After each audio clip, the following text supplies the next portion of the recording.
mon projet, c'est avant tout, donc on va commencer par le départ, c'est la disparition de notre biodiversité. Donc on remarque dans notre commune, dans toutes les communes, que les hirondelles de fenêtre et rustiques sont moins présents.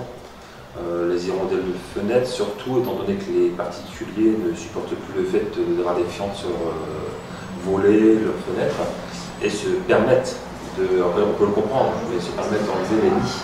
C'est 1 000 € d'amende pour un nid vide et 10 000 € pour un nid plein, avec des petits dedans. Donc on peut comprendre le désagrément. Ça, c'est sûr que c'est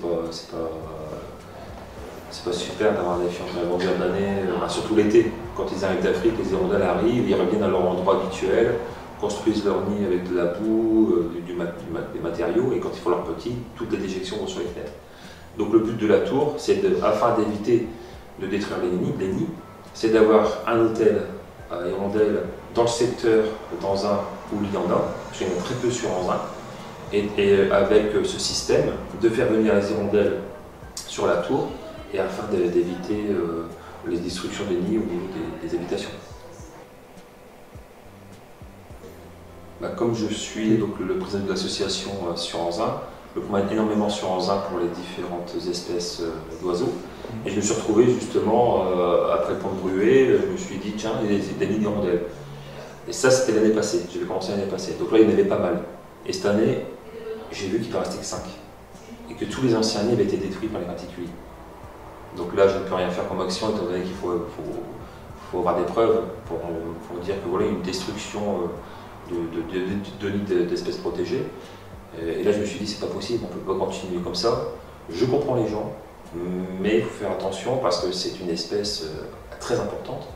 Et quand j'ai vu la disparition des nids, je me suis dit, voilà, pourquoi pas une tour hirondelle, ça se multiplie en France. Et dans le Nord, il n'y en a qu'une seule dans le département ou même dans la région. Donc pourquoi pas Anzin? Le maire est très ouvert, donc il a une petite fibre écologique. Et je me suis dit, pourquoi pas le présenter ça à monsieur le maire et aux habitants de la commune qui pourraient peut-être être réceptifs à ce projet.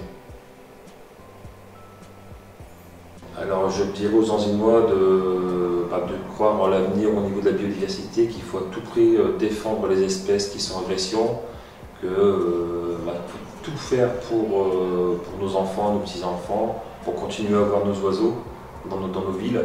Parce que justement l'architecture en ce moment est faite de verre, de béton, et c'est de plus en plus ce genre d'habitation, mais il n'y a plus moyen, pour n'importe quelle espèce édificatrice, de trouver un interstice, un petit trou pour nidifier. Donc si on continue comme ça, il n'y aura plus d'oiseaux dans nos communes, donc c'est pour ça que le projet est important. Et l'hirondelle est importante aussi dans notre commune, et c'est pour ça que j'espère que les Anzinois retiendront ce projet.